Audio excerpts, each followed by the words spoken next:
Muy bien, si les parece bien, vamos a empezar con puntualidad.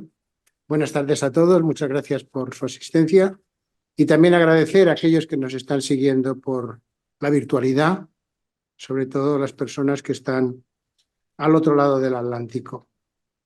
Y bueno, constituida la mesa presidencial, voy a abrir el acto. La Real Academia de Ciencias Veterinarias de España va a celebrar sesión pública para recibir como académico correspondiente de esta corporación al doctor José Antonio Mendizábal Aizpuru. El señor secretario, en pie, leerá el acta de nombramiento. Decreto 5/2024 de la Real Academia de Ciencias Veterinarias de España, por el que se nombra académico correspondiente electo de esta corporación al ilustrísimo señor doctor don José Antonio Mendizábal Aizpuru. La Junta Plenaria de la Real Academia de Ciencias Veterinarias de España, a propuesta de la Junta de Gobierno, ha tenido a bien proclamar en virtud de sus méritos, convocado por la resolución de 7 de febrero de 2023, académico correspondiente electo de esta Real Academia al ilustrísimo señor doctor don José Antonio Mendizábal Aizpuru. Para tomar posesión, el electo deberá dar lectura a su discurso de ingreso preceptivo, tras lo cual se le impondrá la medalla y se le entregará el título correspondiente. Dado en Madrid a 29 de abril de 2024. Muchísimas gracias, doctor Aparicio. Y a continuación tiene la palabra el excelentísimo señor don José Manuel Echaniz Macazaga, que efectuará la presentación del nuevo académico correspondiente.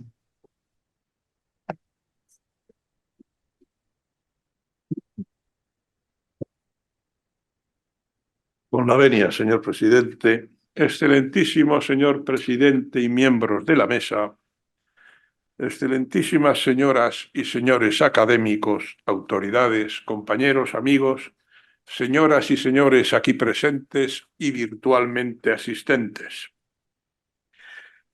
Disciplinada y sumamente agradecido por la distinción que me supone, cumplo gustoso el honroso encargo de la Junta de Gobierno de nuestra institución para presentar al nuevo académico correspondiente electo, el doctor don José Antonio Mendizábal Aizpuru, guipuzcoano, también, como quien les habla, pero pamplonés de adopción, dejando constancia de la amistad que desde hace una veintena de años nos profesamos, lo que restará objetividad a mis palabras y con el que comparto actividad investigadora en el apasionante mundo de la ciencia de la historia de la veterinaria, cuando menos desde el año 2005, con una publicación en Archivos de Zootecnia sobre la vaca de raza pirenaica. Interpreto que el encargo institucional tiene tres objetivos principales: hacer la presentación del recipiendario, pronunciando la tradicional y consuetudinaria laudatio, glosar su preceptiva lección de ingreso que confieso he leído y les aseguro que está elaborada con paciencia y con cariño, como si de un guiso tradicional se tratara, por supuesto de ave, y que la originalidad y el rigor científico están garantizados. Y darle nuestra más cordial bienvenida, manifestando nuestros egoístas deseos de que su presencia resulte fructífera para la institución y sus miembros.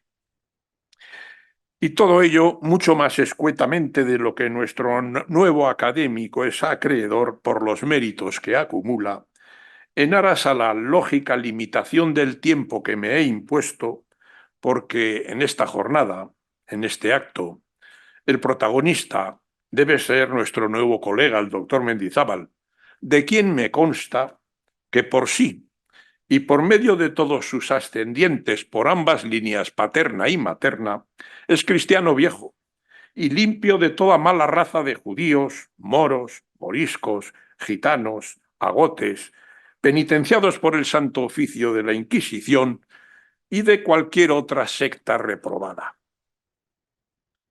Nació el profesor Mendizábal una fría mañana en invierno de 1964 en Itsasondo, una pequeñita localidad en las tierras altas de Guipúzcoa, en el Goierri, que no antepone ningún título en su escudo, Es decir, que ni es heroica, ni leal, ni noble, ni invicta, ni benéfica, ni benemérita, ni fidelísima siquiera.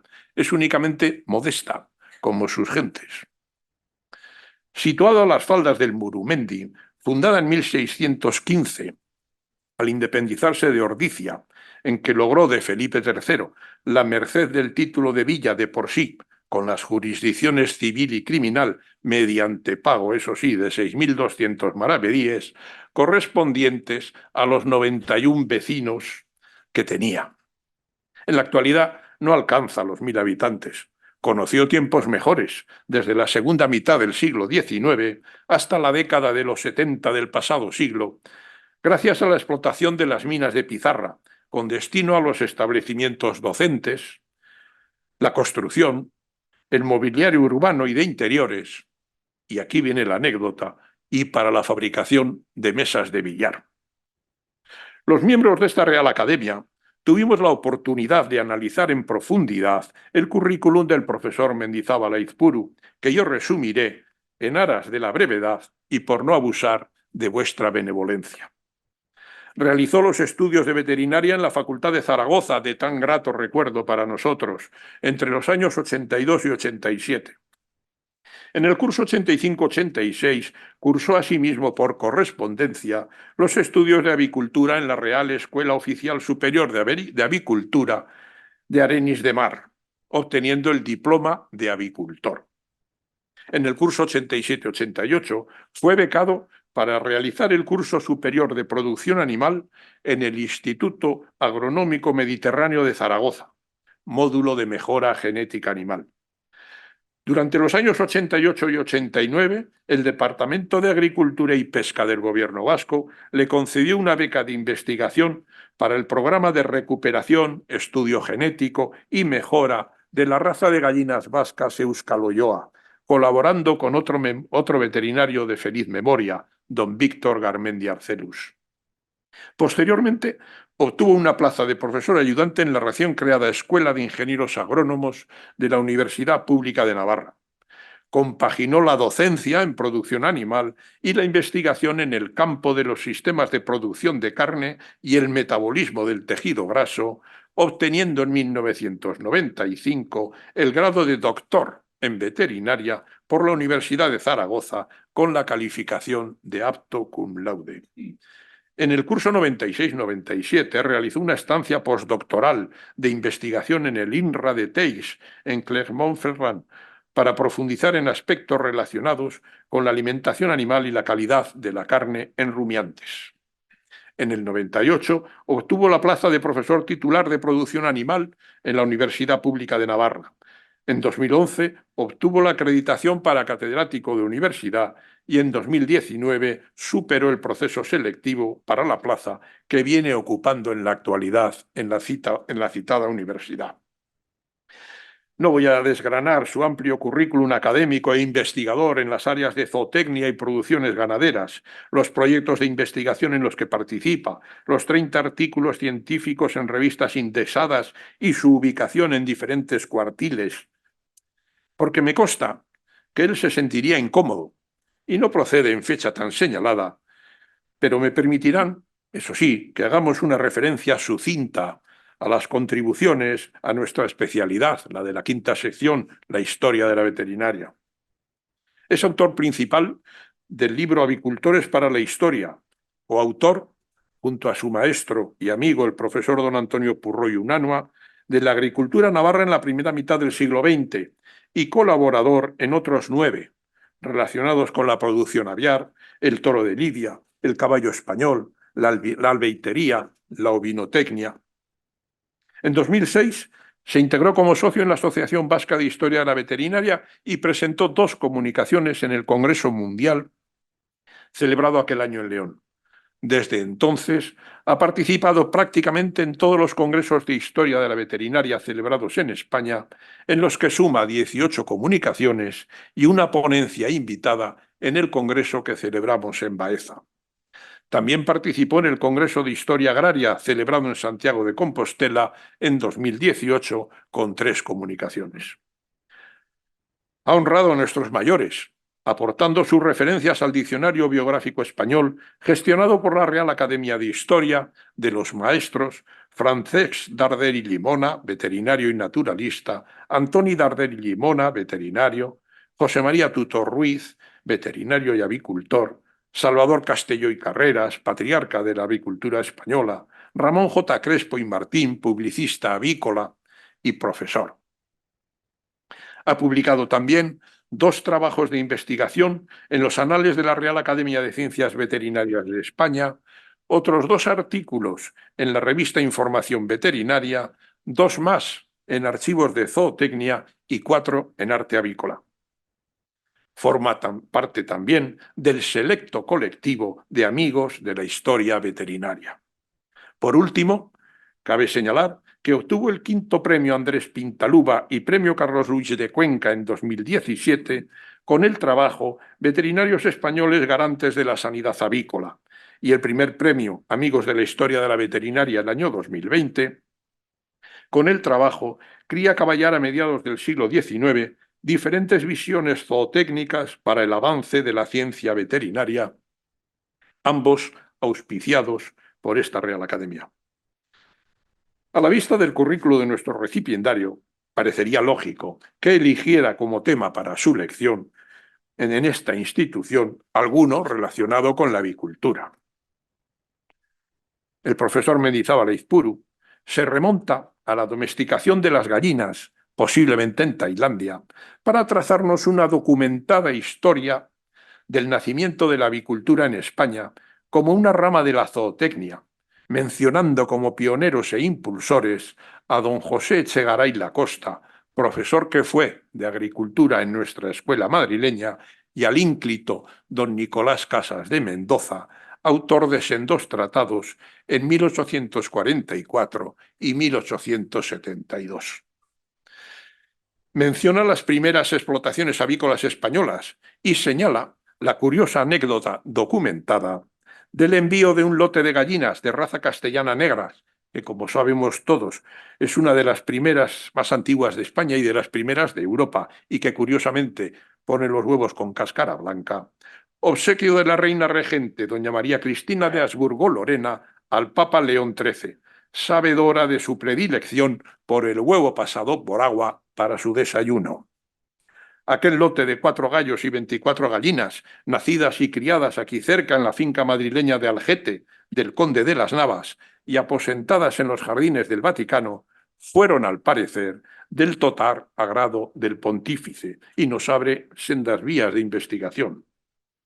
Sustentado en los sólidos conocimientos que le transmitieron sus venerados maestros, Sierra Alfranca, de feliz memoria, Sañudo Astiz, Purroy Unanua, Cepero Briz, Olaechea Albistur, Callizo Soneiro, Orozco Piñán, Arana, Teriez, y a partir del repaso de una amplia bibliografía y de muchas horas de disfrute investigando en archivos y hemerotecas, sin la menor duda, y lo digo por experiencia personal, sustraídas a los suyos, Cristina, Miguel e Íñigo, el doctor Mendizábal elabora una lección estructurada, densa, pero interesante por su contenido y ágil en su presentación, meticulosa, que la convierte en un texto de agradable lectura, incluso para el profano con un mínimo de curiosidad.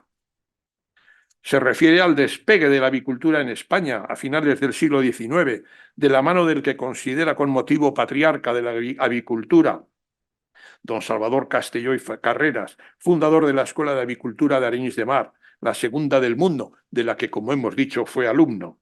Señala el papel de algunos preclaros veterinarios que impulsaron este apartado de la zootecnia. Hace un guiño a la igualdad, poniendo en valor con justicia a la primera avicultora española, doña Rosario Acuña y Villanueva, una heroína, como lo fueron todas las mujeres emprendedoras de aquella época, frente a las trabas que les imponía la sociedad patriarcal, como la de no poder acudir personalmente a las clases, reservadas a los varones, y tener que seguir los cursillos por correspondencia. Analiza en profundidad el desarrollo de la avicultura durante el pasado siglo XX, con el triste y obligado paréntesis de la contienda. Nos recuerda a aquellos veterinarios que se afanaron en la reconstrucción y despegue avícola español, compañeros que nos suscitan admiración y respeto y permanecerán siempre en nuestra memoria de historiadores de la ciencia, como Jaime Gras, José María Tutor Ruiz, Juan Roz Codina, Santos Arán, Cayetano López, Félix Gordón, Salvador Martín Lomeña, Juan Talavera Boto, Domingo Carbonero Bravo, José María Séculi Brillas, Andrés Blanco Loicelier, Carlos Luis de Cuenca y González Ocampo, Rabanal Luis, Polo Jover, Francés Puchalmás. Recuerda el nacimiento de UVESA, Unión de Veterinarios Españoles, Sociedad Anónima, en 1961, en Tudela, fruto de lo que comenzó como encuentros amistosos, una merienda, que periódicamente celebraban algunos veterinarios de la Ribera Navarra y de las localidades del norte de Zaragoza, y su posterior expansión por toda España, y en la actualidad supone directa o indirectamente 1.500 puestos de trabajo. Hace una referencia a la filosofía de una única salud, Van Hill, término acuñado en 1964 por un veterinario norteamericano, que los veterinarios hemos hecho nuestra, y lo concreta con los episodios de influenza aviar que le preocupan, que considera un desafío para la veterinaria del presente siglo, y finaliza con un repaso a la situación del sector avícola actual.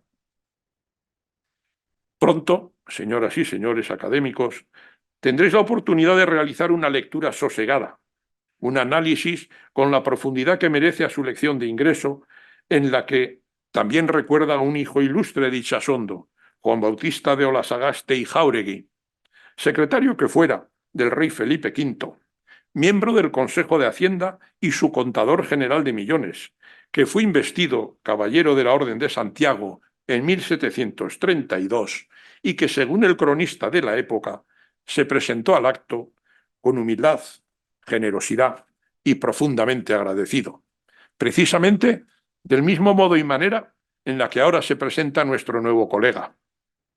Es evidente que esa modestia a la que hacíamos mención al comienzo se trata de una ancestral virtud local que imprime carácter a sus naturales. Nuestra corporación, como cualquier otra, no puede sustraerse a las leyes biológicas y poco a poco se va renovando. Mientras sentimos la marcha de queridos compañeros que la prestigiaron y ahora permanecen en nuestro recuerdo, recibe a otros más jóvenes que, estamos seguros, continuarán por la misma senda que ellos marcaron. La sección quinta de nuestra academia continúa el objetivo marcado tiempo A de constituir el Olimpo de los historiadores de la veterinaria para, sabiendo de dónde venimos, orientar nuestro futuro. En esta línea, el doctor Mendizábal Aizpuru contribuirá con su saber, su prestigio, su entusiasmo, su capacidad de gestión y esa humildad y discreción que trae de su cuna guipuzcoana al esplendor de esta institución. Finalizo dando la bienvenida y felicitando al científico, docente, historiador, compañero y sin embargo amigo, y por ende a su familia, de la que tanto apoyo y comprensión recibe. Creo interpretar el sentir del resto de los académicos al manifestarle que todos nos sentimos afortunados por su incorporación, sabedores de que todavía le queda mucha obra por delante para el disfrute de sus compañeros académicos, discípulos, amigos y la sociedad entera.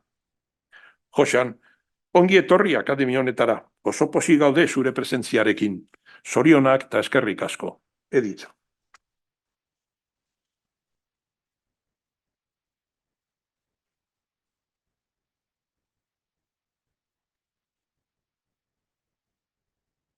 Muchas gracias, doctor Echaniz. Tome asiento, por favor. Y a continuación tiene la palabra el doctor José Antonio Mendizábal Aizpuru para dar lectura a su discurso de ingreso titulado Avicultura y Ciencias Veterinarias en España, una historia de encuentros y progresos. Tiene la palabra.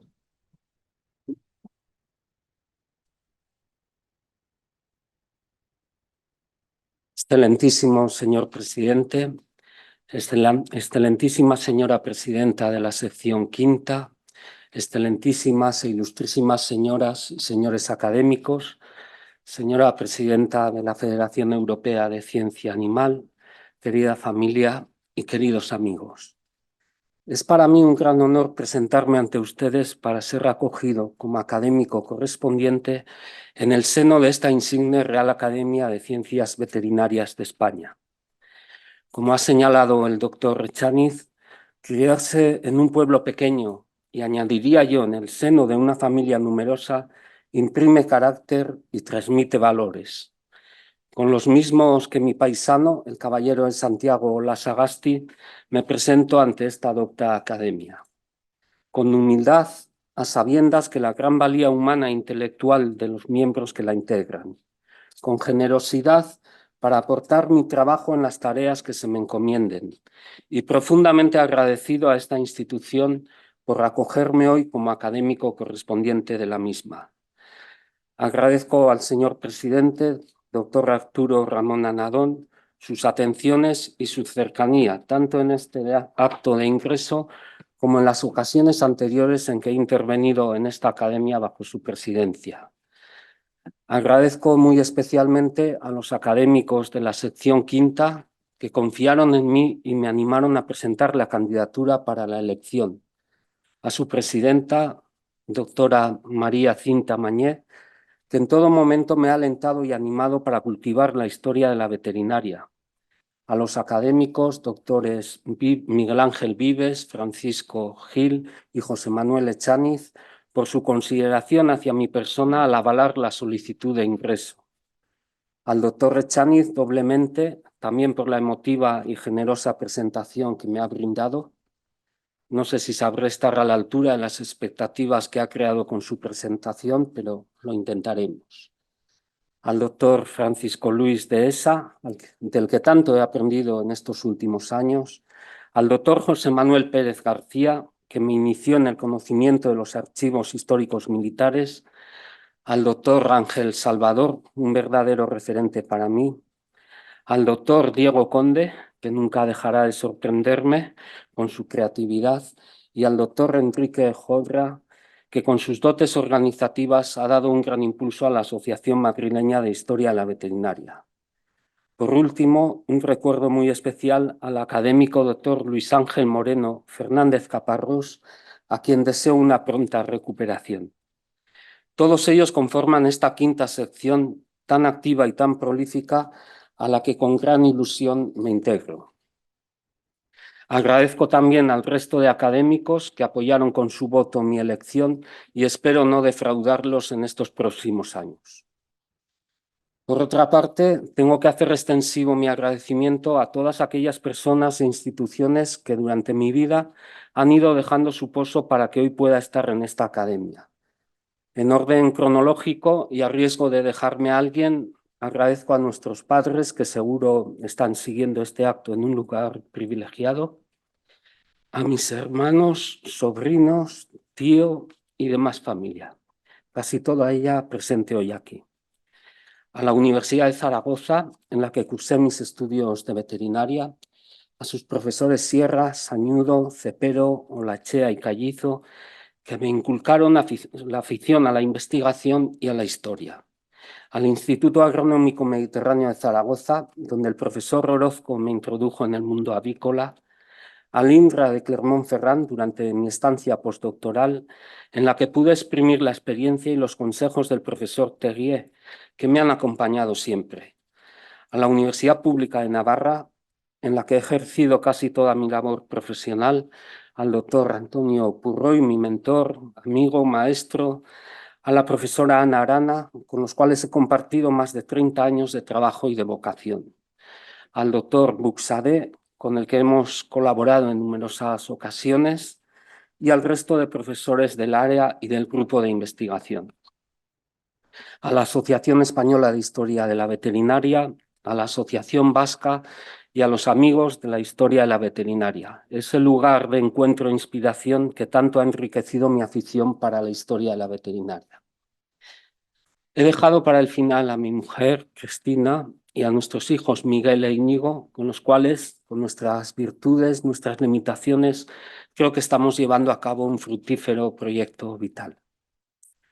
A otros muchos que no he nombrado y, por supuesto, a todos los que habéis venido a acompañarme en este acto desde Zaragoza, desde Huesca, desde Murcia, de Navarra, del País Vasco y del Madrid mismo, y también a los que lo hacéis a través de la retransmisión online.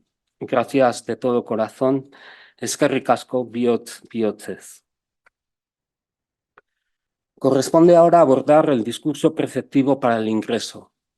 Señalaré que he tenido mis dudas a la hora de realizar la elección del tema, debido a la gran amplitud de campos que aborda la veterinaria y su historia. Siendo dentro de ella la zootecnia la materia que ha centrado mi actividad profesional, me he decidido por una de sus ramas, la zootecnia, que ha sido la materia que ha centrado mi actividad profesional. Y dentro de ella me he decidido por la avicultura, con la que siempre me han unido lazos muy entrañables. La historia de esta en España, con especial énfasis en la aportación que la clase veterinaria ha tenido en su desarrollo, será el objeto de este discurso, de ahí que el título sea Avicultura y Ciencias Veterinarias en España, una historia de encuentros y progresos.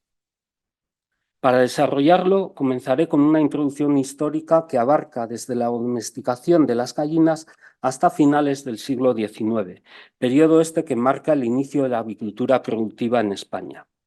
En el segundo capítulo se estudiarán los pasos dados en España para convertir la avicultura en una actividad económica y comercial, hasta el momento en el que la guerra civil truncó este desarrollo.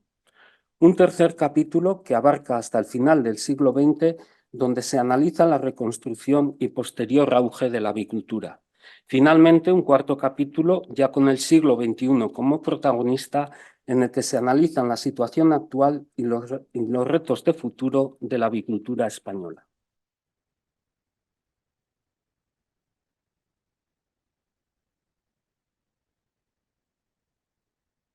Comencemos.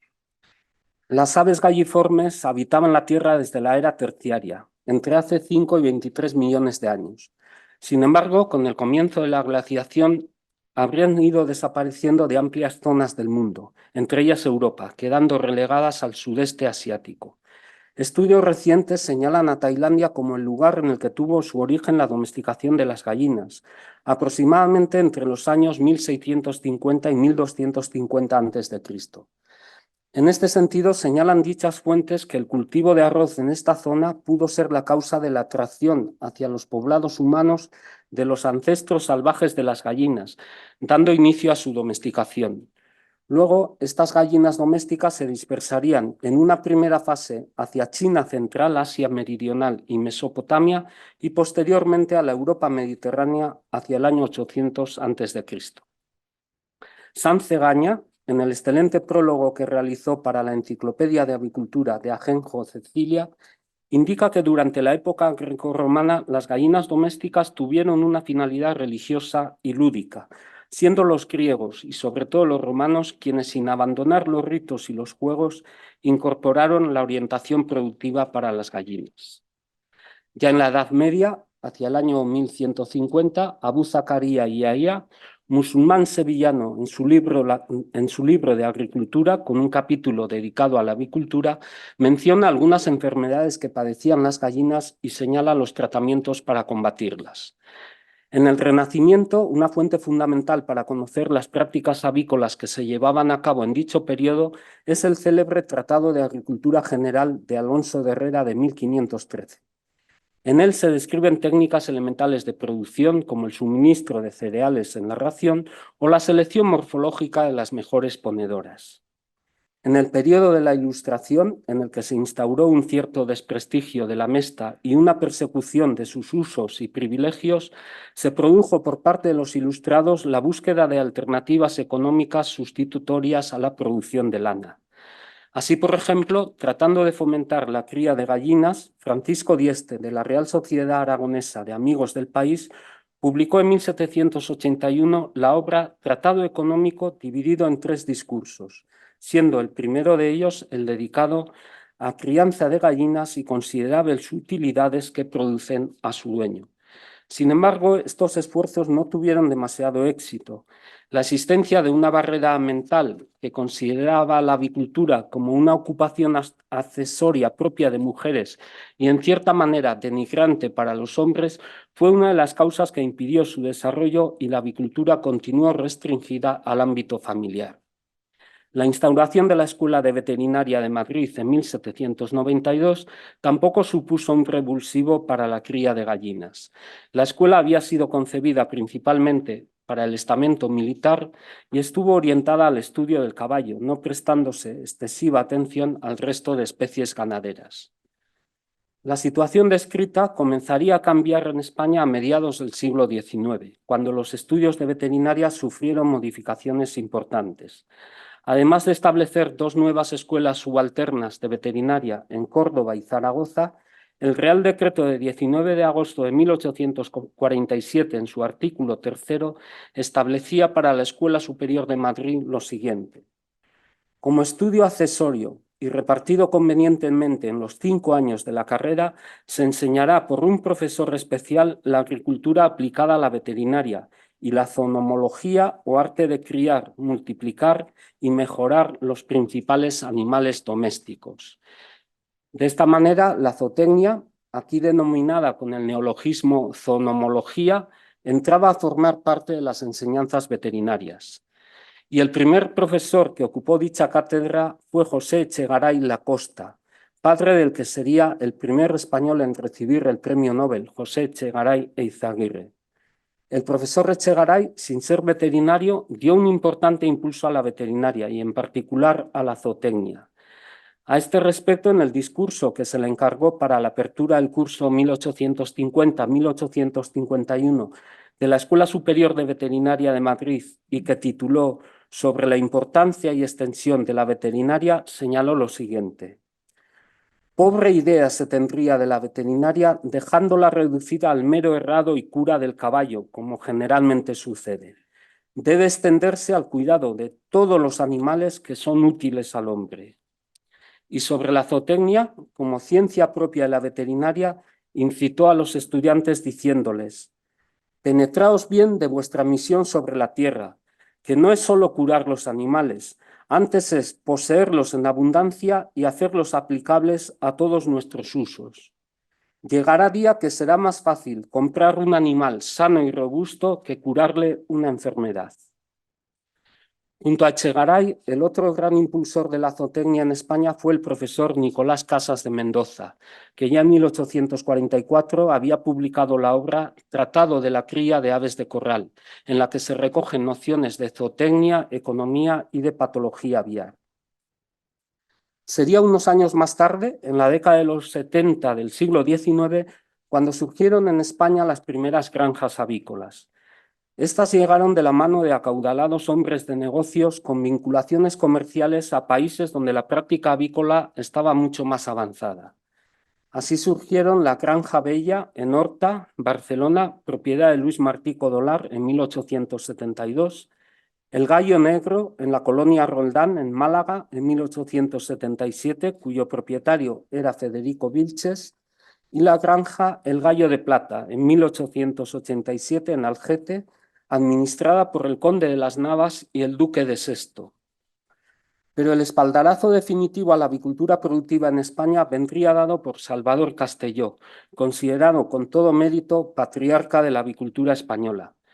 Formado en Bélgica, en la prestigiosa Escuela de Agronomía de Gembloux, se especializó en avicultura, de manera que cuando volvió a España fundó en 1894 su propia granja de nombre Paraíso en Arenys de Mar, su ciudad natal. 2 años más tarde creó anexa a la granja la Escuela de Avicultura, considerada como la segunda en implantarse en el mundo. También en 1896 comenzó la publicación de la revista La Avicultura Práctica, con amplios contenidos técnicos y con una periodicidad mensual. Ese mismo año, por último, organizaría en el Parque de Barcelona la primera exposición avícola propiamente dicha que tuvo lugar en España. En 1898, la creación a iniciativa suya de la Sociedad Nacional de Avicultores Españoles supondría un nuevo hito. Hasta entonces no se había referido ningún tipo de asociación entre los avicultores españoles, salvo que consideremos como tal la señalada por el doctor Echaniz, conformada por el conde de las Navas, Federico Vilches y Alonso Coello, con objeto de satisfacer el encargo de la reina María Cristina para obsequiar al Papa León XIII. Pues bien, la nueva sociedad quedó constituida oficialmente como Sociedad Nacional de Avicultores Españoles, conformada por 48 socios de toda la geografía española. A partir de entonces, cabe señalar que fue esta sociedad la que tomó la iniciativa para el progreso de la avicultura española. Así, en 1902, lanzó la idea de celebrar en Madrid una gran exposición internacional, idea que fue acogida favorablemente por las diferentes sociedades y estamentos europeos. De esta forma, en el mes de mayo de 1902, en el Parque del Buen Retiro de Madrid, se llevó a cabo una gran exposición que contó con la presencia de 391 expositores, 100 de ellos españoles y el resto procedentes de Alemania, Bélgica, Francia, Holanda, Inglaterra, Italia, Suecia y Noruega. Tuvo la exposición un gran apoyo institucional, siendo la inauguración a cargo de la reina María Cristina y la clausura por el rey Alfonso XIII, en cuyos actos de coronación se incluyó el evento. Con este exitoso acontecimiento, la avicultura española alcanzaba su madurez y su reconocimiento en el panorama avícola europeo. En este inicial despegue de la avicultura española hubo un veterinario que tuvo un papel destacado. Este fue Francisco de Arter, subdelegado de Sanidad Veterinaria de Barcelona, que fue uno de los puntales en la labor de selección y divulgación de la raza de gallinas Prat, junto a Salvador Castelló y Luis Martí Codolaro. Asimismo, como primer director del Parque Zoológico de Barcelona, realizó un importante papel en la propagación de la avicultura entre los aficionados y los criadores de la ciudad condal.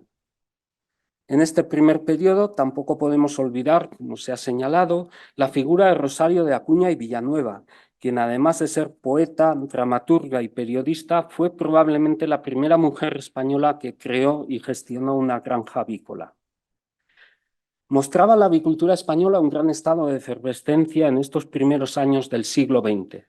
Salvador Castelló era comisionado por el gobierno español para asistir a la Exposición Universal de San Luis de 1904, para estudiar y tomar nota de los avances de la avicultura estadounidense, que llevaba unos años despuntando en el panorama internacional. Tras su estancia en San Luis, prolongaría su viaje a México, donde impartiría diferentes cursos de avicultura, internacionalizando de esta manera la labor docente de su escuela de Arenys de Mar. Años más tarde, en 1910, volvería a viajar a México, donde continuaría impartiendo enseñanzas avícolas, y en 1914 y 1915 lo haría en Uruguay, Argentina y Chile.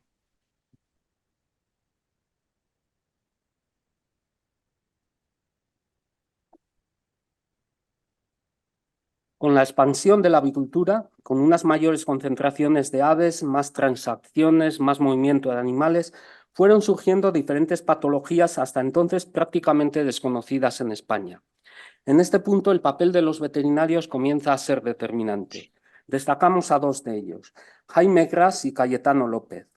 Jaime Gras tuvo el gran mérito de equipar las instalaciones de la Escuela de Avicultura de Arenys del Mar con una clínica laboratorio avícola, la primera de estas características en España.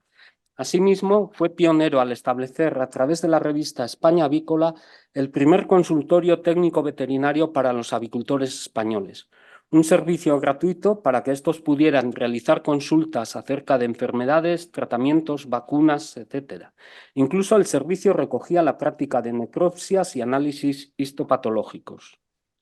A su vez, Cayetano López, que formó parte de la primera promoción del Cuerpo de Inspectores de Higiene y Sanidad Pecuarias, fundó en 1919, con el concurso de Gordón Ordaz y Martín Freixas, el Instituto Veterinario Nacional, INVENA, con capacidad exclusivamente veterinario, siendo el primer laboratorio veterinario de relevancia del país. En este centro ensayaría una vacuna contra la difteria a partir de un virus de gallina atenuado con ácido fénico. Llegaron a elaborar más de 70.000 dosis anuales, obteniendo muy buenos resultados. Además, en 1921 publicó la obra Los huéspedes del corral, sus enfermedades, sus remedios, que fue la primera obra en castellano dedicada exclusivamente a la patología y sanidad aviares. En la década de los años 20 se intensificó todavía más el auge de la avicultura en España. También de la mano de Salvador Castelló se organizó la primera exposición y congreso avícola nacional que tuvo lugar en 1920 en Barcelona. Y 4 años más tarde, en esa misma ciudad, el segundo congreso y exposición mundiales de avicultura, en el que participaron 760 congresistas procedentes de 45 países de todo el mundo, convirtiéndose Barcelona en la capital avícola mundial entre los días 10 y 18 de mayo de 1924, en que tuvo lugar este histórico acontecimiento. Todo pasa y todo queda, cantaba Serrat. A todas luces fue mucho lo que quedó tras este congreso. Así, las exposiciones avícolas se generalizaron, teniendo lugar, además de las señaladas en Barcelona, en Burgos, Madrid, Zaragoza, Palma de Mallorca, Reus y Valencia, por citar las más importantes. Fue también un periodo de selección y fijación de nuevas razas. Salvador Castelló constituyó la raza Paraíso. Zacarías Salazar, en las instalaciones de la Estación Pecuaria Central en la Moncloa, la gallina murciana, tras la selección de gallinas procedentes de la Vega murciana. El Marqués de Loriana, la raza Llodiana, con gallinas de la zona de Llodio, Álava. Joaquín Marco Gisbert, la raza sajeña en su granja de Sacs, en Alicante. Y la Diputación de Guipúzcoa, la raza guipuzcoana con gallinas de los caseríos seleccionadas en la granja Fraisoro. Se fundaron numerosas granjas nuevas. Especialmente llamativa fue esta tendencia en la provincia de Tarragona, donde a la granja Solaire de Tortosa, establecida en 1916, se sumaron otras muchas como Granja Banús, Granja Soronellas o Granja Roca Soldevila, todas en Reus, convirtiéndose esta ciudad en capital de la avicultura española a partir de los años 30. Y llegamos a la Segunda República. Las profundas reformas políticas y sociales que se produjeron en la sociedad española tuvieron reflejo también en el estamento avícola. Los avicultores españoles se encontraban integrados en la sección avícola de la Asociación General de Ganaderos del Reino. La instauración de la República supuso cambios de calado en este organismo, además del cambio de nombre con la supresión del término reino, y se produjeron tensiones importantes. En este punto cabe introducir la figura del veterinario militar José María Tutor Ruiz. Este, consciente de que la unión de los avicultores era más necesaria que nunca, presentó en la exposición y asamblea de avicultura que tuvo lugar en 1932 en Zaragoza una propuesta de creación de una sociedad de avicultores de carácter general que agrupara a todas las asociaciones de avicultores de España y defendiera los intereses de todos ellos. Esta propuesta, que fue acogida positivamente, cristalizaría al año siguiente en la Asociación General de Avicultores de España. En reconocimiento a su aportación, la nueva asociación acordó nombrar a José María Tutor miembro honorario de la misma. Por otra parte, la creación en 1931 de la Dirección General de Ganadería e Industrias Pecuarias, a iniciativa del político y gran renovador de la veterinaria española Félix Gordón Ordaz, supuso un importante impulso para la avicultura. Así, Cayetano López, que fue ascendido a inspector general del Cuerpo Nacional Veterinario y trasladado a Madrid para encargarse de la jefatura de la sección de enseñanza, investigación y labor social, fue el impulsor, junto con el propio Gordón Ordaz, de la creación del Instituto de Biología Animal, que se convertiría en el centro de investigación de referencia para las diferentes patologías animales, entre ellas las aviares, como se comprobará más adelante. De igual forma, Juan Roz Codina, desde su responsabilidad de jefe de negociado de Fomento Pecuario, y Santos Arán, que ocupó los cargos de director de la Estación Pecuaria Central y posteriormente de subdirector general de Ganadería, desarrollaron una gran labor para la promoción de la avicultura. Formaban parte los 4 del grupo de veterinarios que el académico doctor Conde calificó como caballeros del campo, por todo el trabajo que para el progreso de la veterinaria y de la ganadería españolas realizaron durante toda su larga trayectoria profesional. Este impulso emanó desde las más altas instancias de la República, siendo Alejandro Lerroux, fundador del Partido Republicano Radical y presidente del Consejo de Ministros en 3 ocasiones, uno de sus más fervientes apoyos. No en vano era hijo de veterinario militar y amante de las gallinas, que criaba en su finca de San Rafael, en Segovia. Pero llegó la guerra civil. El salvaje enfrentamiento que tuvo lugar durante la contienda supuso un gran desastre para la sociedad española y, por ende, también para la avicultura y la veterinaria. Para muchas granjas históricas fue su final. Otras, por fortuna, no llegaron a sucumbir. Se interrumpieron todas las exposiciones, concursos, congresos avícolas, publicaciones periódicas, etc. Por dejar constancia de algún hecho positivo durante este periodo, cabe señalar la publicación por parte del eminente ingeniero agrónomo Enrico Orominas de la obra La alimentación de las gallinas en tiempos de guerra. Imaginemos cuánto de cercana sería esta a la que hoy llamamos alimentación de precisión o alimentación personalizada. En el campo veterinario el panorama fue igualmente desolador. Pérdida de vidas humanas, condenas a prisión, exilio, deportaciones, etc.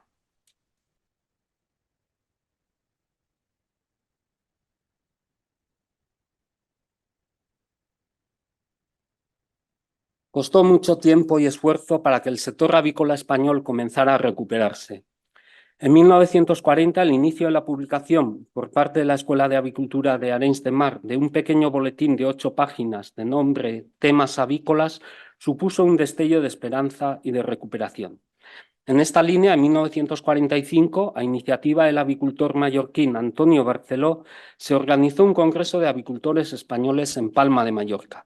Intervinieron activamente en su organización los veterinarios José María Tutor y Juan Roz Codina, que tras su destierro en Canarias se encontraba destinado en Lugo.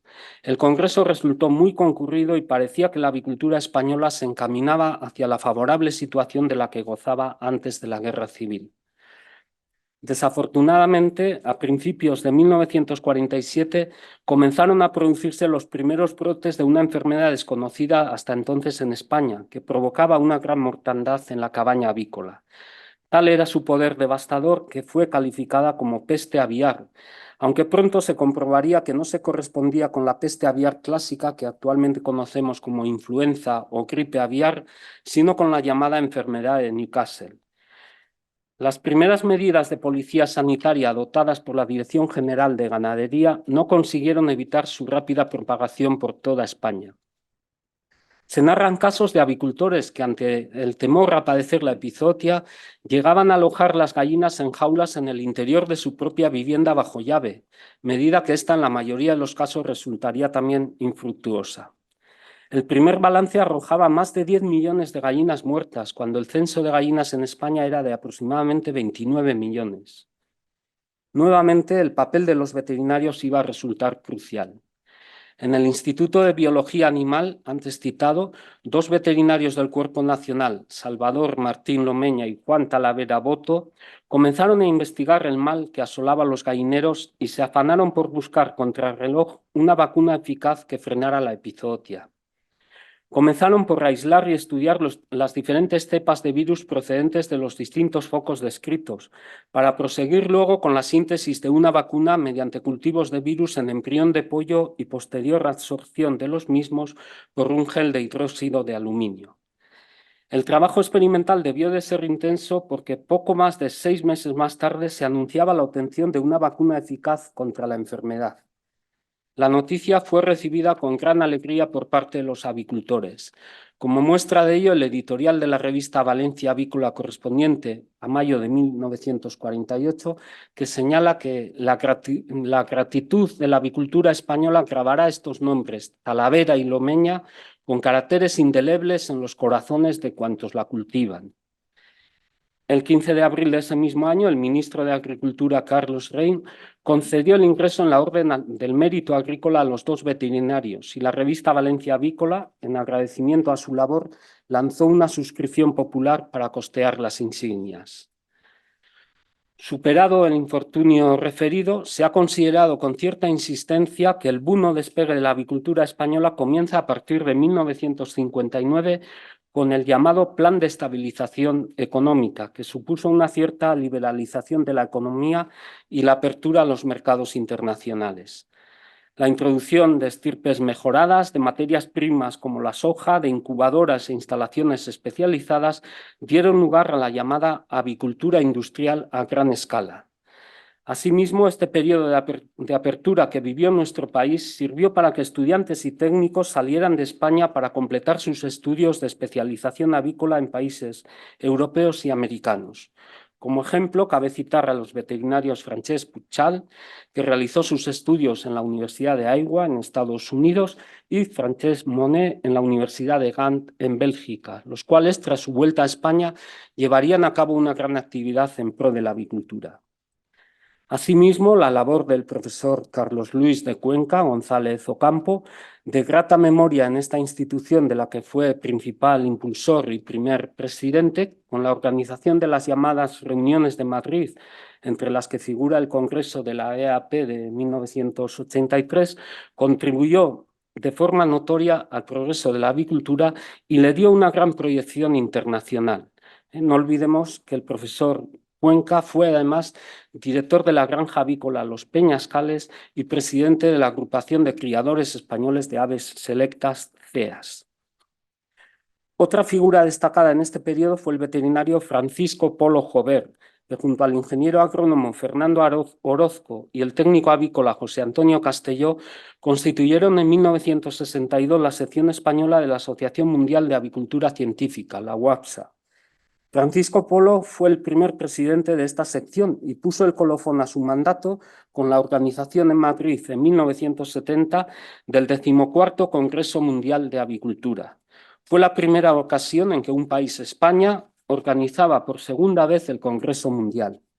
Además, José Antonio Castelló, profesor de la Escuela de Avicultura de Arenys de Mar, fue elegido presidente mundial de la asociación, mandato que desarrollaría brillantemente hasta 1974. A él, protagonista y testigo vivo de toda esta historia, va dedicado este discurso. Esta sección española, actualmente llamada Sección Española, Asociación Española de Ciencia Avícola, AECA, ha estado presidida por eminentes veterinarios, como han sido el mencionado Francisco Polo, Alberto San Gabriel, Teodoro Iturbe, Francisco Monet, Ricardo Cepero, José Ignacio Barragán y la profesora Ana Cristina Barroeta. En la actualidad lo preside el veterinario Gonzalo Arellano. Desde su fundación ha venido celebrando un simposio científico anual. Además, cabe destacar que en su edición de 1975 la asociación acordó promover una exposición avícola que tomó originariamente el nombre de Expo Avícola y que posteriormente daría lugar a Expo Aviga, que fue una de las principales citas ganaderas en Europa hasta el año 2010, que estuvo vigente. Muchos de los aquí presentes la recordamos con cariño. También las facultades de veterinaria fueron incorporando en sus planes de estudio materias correspondientes a la avicultura. El profesor y académico Blanco Loizelier impartió docencia en patología avícola en la Facultad de Madrid y en la de Zaragoza, José Gómez Piquer. Otro catedrático que primero en la Facultad de Madrid y posteriormente en la de León ha impartido docencia y ha investigado sobre patología aviar ha sido el académico doctor Rodríguez Ferri. En el campo de la nutrición y alimentación avícola destacó Francesc Puchal, quien impartió docencia en la Facultad de León, en la de Madrid, en la Escuela de Agricultura de Barcelona y finalmente en la Facultad de Veterinaria de Barcelona, de la que fue gran impulsor y primer decano. En época ya más reciente, los profesores Cepero en la Facultad de Zaragoza, Barroeta en la de Barcelona o el profesor Barragán en la de Valencia han sido algunos de los profesores que han dejado huella en la formación avícola de los veterinarios. Además de la labor realizada en las entidades públicas, universidades y centros de investigación, también se embarcaron los veterinarios en iniciativas privadas para constituir empresas avícolas. Un ejemplo de ello, como ha sido citado, un ejemplo singular y fructífero, fue la constitución en 1961 de la empresa Unión Veterinarios Españoles V, que tuvo su origen en Tudela, Navarra, donde se reunían un grupo de veterinarios egresados de la Facultad de Zaragoza para comentar y contrastar sus inquietudes profesionales. De este germen inicial contamos en la actualidad con el grupo UVESA, que produce más de 1 millón de pollos semanales y da trabajo, como ha sido indicado, de forma directa e indirecta a 1.500 personas, siendo el segundo operador de pollos a nivel nacional con más de un 13% de la cuota de producción. Pero no solo de hechos y fechas se construye la historia, como acertadamente señalaba Voltaire. La política fuertemente productivista auspiciada por la PAC acabó generando importantes desequilibrios y graves problemas de excedentes. Por ello, con el nuevo siglo, con la llamada Agenda 2000, fueron incorporándose en la PAC nuevos objetivos como el bienestar animal, el mantenimiento del medio rural y la biodiversidad. A ellos se han unido más recientemente la sostenibilidad y la lucha frente al calentamiento global con la adopción de medidas para disminuir la emisión de gases de efecto invernadero fundamentalmente. Por último, el concepto One Health, tan reivindicado por los veterinarios, va considerándose paulatinamente y comienza a reflejarse en las políticas de los diferentes organismos y en las normativas que de ellos emanan. Es pues en este marco en el que se circunscribe la ganadería europea del siglo XXI y con ella la avicultura.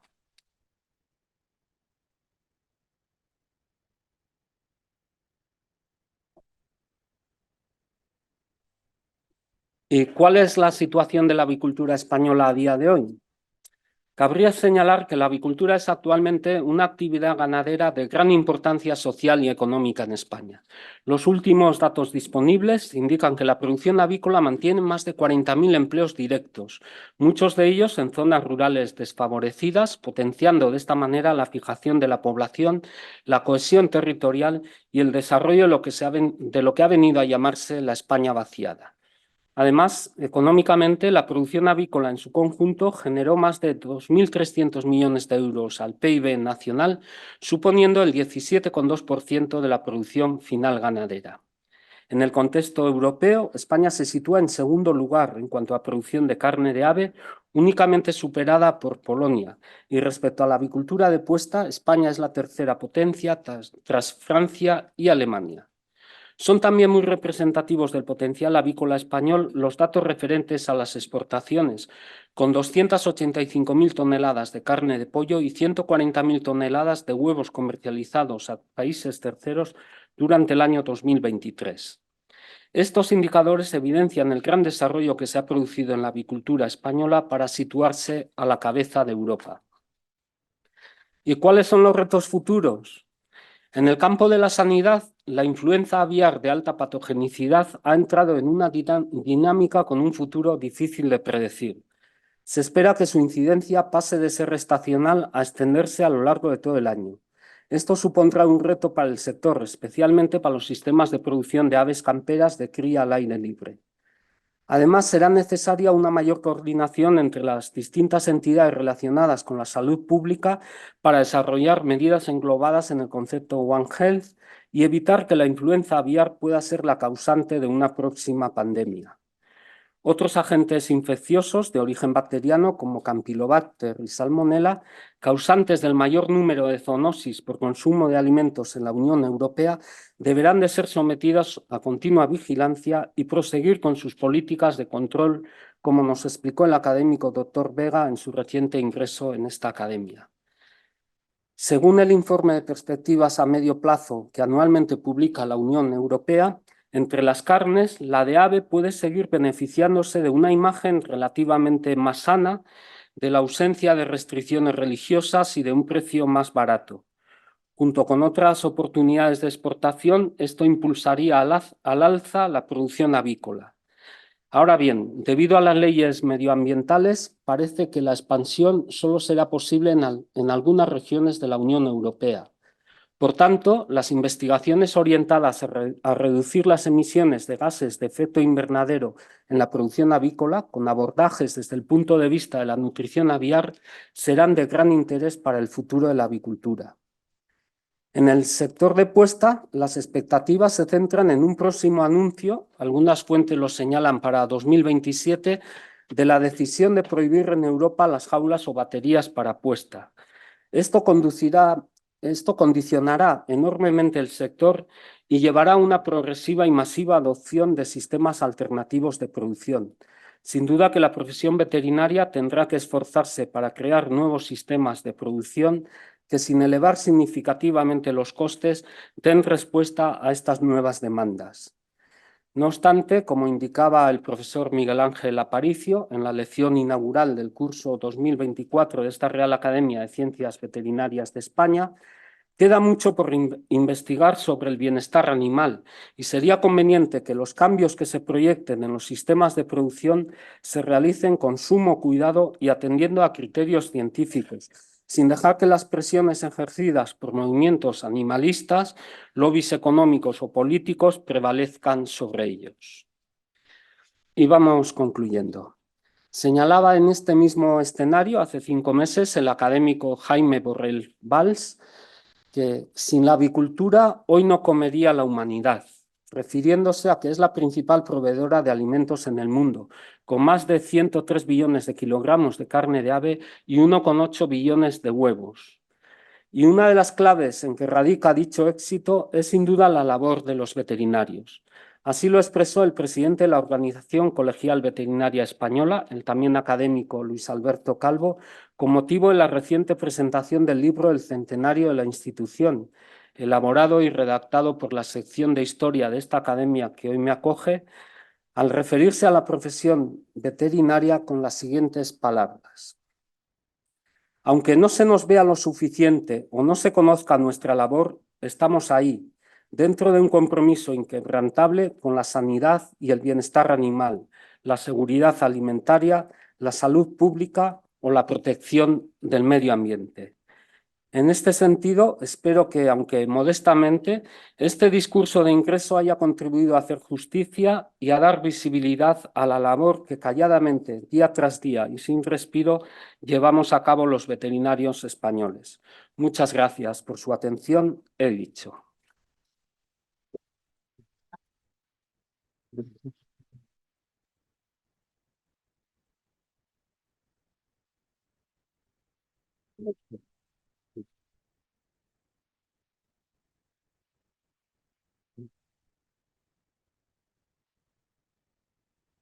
Muchísimas gracias, don José Antonio Mendizábal Aizpuru. Y a continuación tendrá que acercarse al atril para tomar posesión de su cargo. No sé yo qué hacer.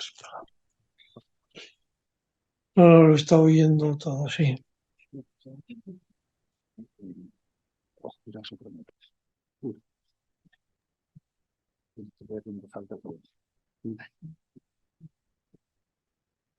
Yo, José Antonio Mendizábal Aizpuru, doctor en veterinaria por la Universidad de Zaragoza, juro acatar los estatutos vigentes de la Real Academia de Ciencias Veterinarias de España en virtud de mi nombramiento como académico correspondiente, dando testimonio de ello mediante la firma rubricada que estampo junto a la del señor presidente y la del señor secretario general en este documento de toma de posesión.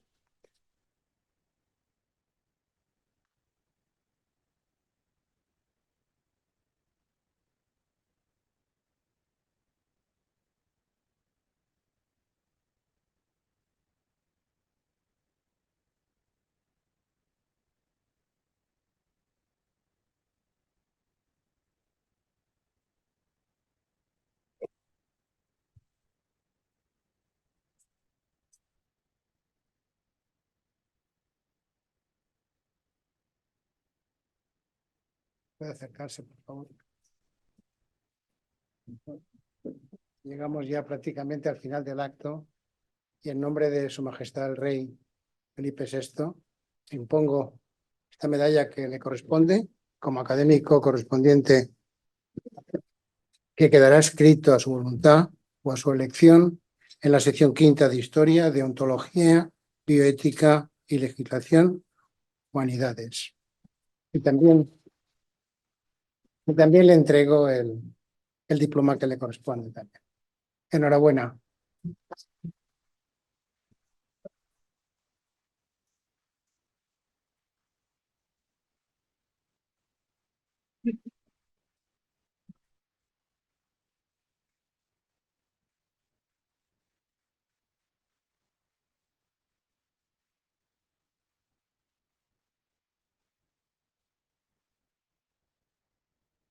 Muy bien, pues antes de finalizar el acto, quisiera agradecer la presencia de Isabel Casasus, que es investigadora del Centro de Investigación y Tecnología Agroalimentaria de Aragón y que ha sido el año pasado nombrada presidenta de la Federación Europea de Ciencia Animal. También quisiera agradecer la presencia de Cinta Mañé, presidenta de la sección Quinta, el señor vicepresidente de la Academia, don Sabio Jiménez, y por último del secretario general, José Antonio Miguel Ángel Aparicio. Y nada más, gracias a todos ustedes por su presencia, que han honrado, lógicamente, un acto de tanta importancia que tiene para esta institución. Se levanta la sesión. Muchísimas gracias.